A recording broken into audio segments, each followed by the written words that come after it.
Hey y'all, it's Turquoise. Welcome back to my channel, where today we're doing another speed build, but this time we are finally building a cemetery in The Sims 4. I have been looking so forward to actually building a cemetery in The Sims 4 using the new cemetery lot type that we got with Life and Death. Like, in my mind, we should have got that with the base game, but we have it now. But this cemetery is actually very special because it actually goes into one of my series that I've been playing on my channel for a while. As many of you know, if you've watched my channel, I have a short lifespan legacy challenge that I've been doing. And my Gen 4 sim is about to become a teenager. My Gen 3 sim is about to become an elder, which means he will not live too much longer, because if you've played on a short lifespan in The Sims, elders live for like 3 days and then they're gone, and it's sad. And but I wanted to go through and rebuild the cemetery I made. I originally made a cemetery, but that was before we got the cemetery lot type and, you know, everything to do funerals and all of that for, you know, Sims. So today I decided to go through and kind of build a little cemetery. It's not the best build, I will admit that, but I think it works really well for like my save, right? Because I want to have plenty of room for all of the graves for my Sims and just Sims who have died in the world, because it's short lifespan. At this point, the land grabs are dead, the Goths are dead, everyone's dead, right? And I actually think I want to start making it a point to like go around and maybe try to find some of the graves to add them here, because I did add some crypts to this lot alongside like little plots for me to actually put my Sims, as well as like my Sims pets, because my Sims do have pets and I want to keep them, you know, here. But I kind of started out making kind of this little church funeral venue kind of thing, so that way I can actually hold funerals here for my Sims. I haven't done any of that in this series so far, because none of my Sims in this series have died since Life and Death has come out. But I know soon we're probably going to have 2 funerals, because Jesse and Levi are both going to die, and I'm going to be so sad when they go, because I love these 2 Sims so much, and it's going to be sad to see them go. I think that's the worst part about short lifespan. Like, you kind of, it seems like you shouldn't get time to really get attached to your Sims, but you do. And then, you know, they die a lot faster than if you were to do normal gameplay. But I just wanted to redo this whole lot. I had to make sure I brought like Levi to this lot, so that way I could get like his grandparents' graves, his parents' graves, and all of the pictures and everything that were already here on the lot, because I made like a mausoleum. No, well, it was a mausoleum. It was kind of a, it wasn't really a crypt.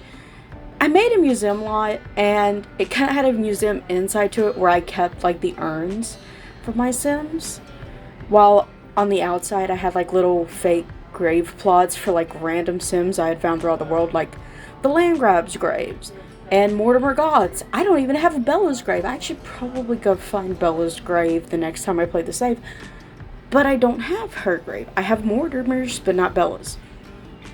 So I do need to go through and maybe find some more graves to add in here, to maybe put in the crypts, because I don't really know if I want to put them out and about. Like, I made a lot of spots for graves out and about. I kind of did these like 2x2, so that way I can do like my heir and their spouse, or like my heir's child, or like my heir's children and stuff like that. Alright? But like, I honestly didn't even keep track of how many like of these spots I put here, but I do know that there's 4 crypts in the front. I put 2 on each side, and let's see here, that's 20 graves, so that's 80 graves alone just in the crypts. And so maybe this can fit maybe at least 100 for sure. I'm probably gonna have more graves than that by the time I finish this actual series, because I'm probably, in the next few videos, I'm probably gonna start Gen 4. Like, really start Gen 4. My Gen 3 Sims are going to die. I will start Gen 4. But yeah. And I kind of made it kind of more, I also kind of made it where like you could probably hang out here a little bit. I did add a swing set and everything, which is kind of weird and creepy, but I didn't know what else to add here. But I think this is the first actual like cemetery I've made on my channel since Life and Death came out. Now that I think about it.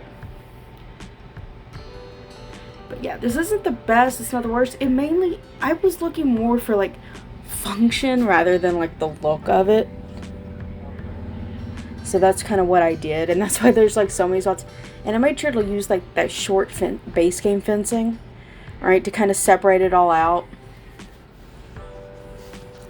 But yeah, I honestly was kind of sad making all of this because like this just tells me my Sims are going to die soon in my game, and I'm gonna have to deal with that. But anyway, let's see here. Life update. It has been about 2 weeks since I had brain surgery. I now no longer have any staples in my head, which is great, but my head is still healing up. For those that don't know, I had to have brain surgery back on the 17th because I had a lot of water on my brain, which comes from something I had when I was a baby. But it's all good now. I'm doing great now, which is why I'm getting back into videos and everything, so it's all good. Right.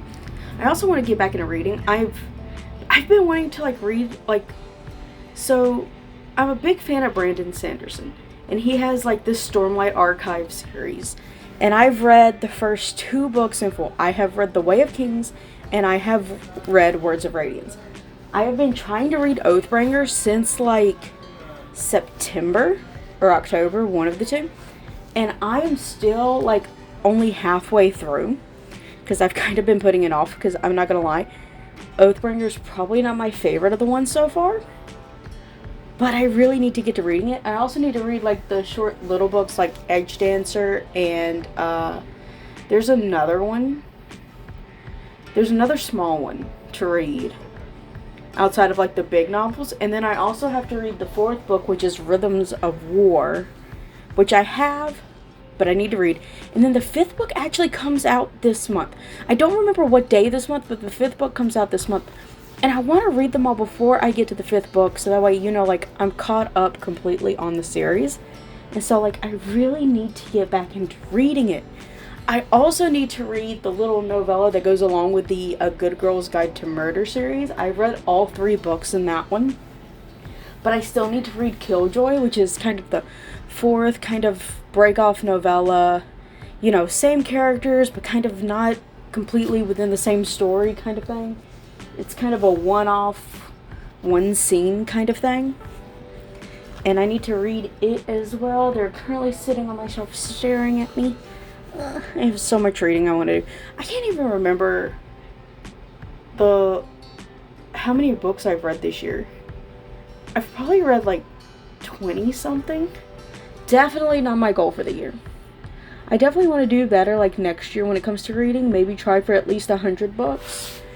But there'll be times where I can't pick up a book to read. Like, I love reading. It's one of my favorite hobbies. But sometimes I just can't pick up a book and force myself to sit down to read. And if I have to force myself to sit down to read, I'm not reading it. Okay? But anyway, enough about that. This build's almost over. I hope y'all enjoyed it and enjoyed my little rambling.